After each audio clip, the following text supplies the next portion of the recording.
কবর বড় কঠিন জায়গা, কবর বড় কঠিন জায়গা, অনেক বড় কঠিন।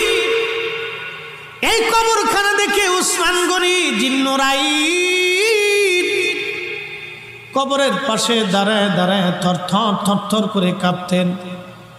সাহাবা একরাম বলেন, আমিরুল মুমিনিন, আল্লাহ আপনাকে দুই নূরের অধিকারী বানিয়েছেন, দুনিয়ার থেকে জান্নাতের সার্টিফিকেট পেয়েছেন, তারপরেও কেন কবর দেখে দেখে আপনি কাঁদেন? উসমান গনি বলতেন, সাহাবীরা রে, আমি আমার মাসুকের জবান থেকে শুনেছি এই কবর হলো প্রথম ঘাঁটি। এই কবর প্রথম ঘাঁটি। কবরের মধ্যে তিনটে প্রশ্ন করা হবে, মান রাব্বুকা ওয়া মা দীনুকা মা কুনতা তাকুলু ফি হাক্কি হাযার রাজুল।